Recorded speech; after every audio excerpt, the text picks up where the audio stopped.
Call of Duty-style footage shows moment Ukrainian laser-guided rocket blows up Russian reconnaissance vehicle.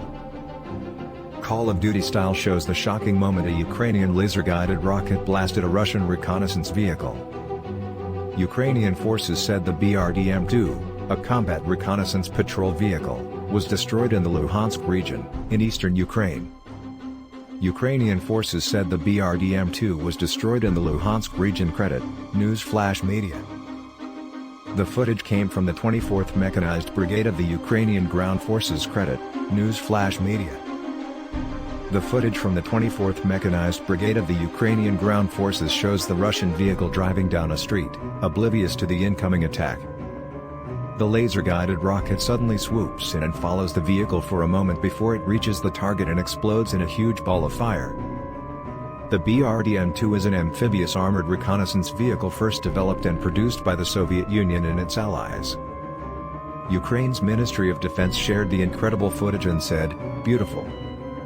As of June 1, Ukrainian forces claim Russia has lost 30,700 troops, 1,361 tanks, 3,343 armored fighting vehicles, 659 artillery systems, and 207 multiple launch rocket systems.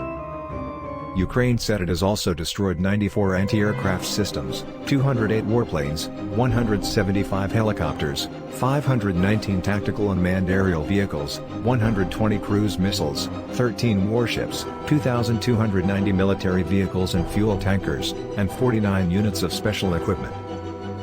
It comes after the Russian Defense Ministry released images of what it called intensive maneuvering operations involving its nuclear-capable Yars intercontinental ballistic missile systems. Russia said the Yars mobile missile systems, which can carry nuclear warheads and boast a range of over 6,200 miles, were performing intensive maneuvering operations on combat patrol routes in the Ivanovo region. The Ivanovo region lies east of the Russian capital Moscow. The images show soldiers removing camouflage from what appears to be a mobile Yars missile system. The vehicle can then be seen making its way along a dirt track while being escorted by troops. The Russian Defense Ministry said about 1,000 military personnel are involved in the exercises along with more than 100 pieces of equipment. The move comes after U.S. President Joe Biden said the U.S. will send Kyiv more advanced rocket systems to help strike enemy forces from a longer distance. The rocket systems have double the range of the rocket systems currently being used by Russian troops, and are much more accurate.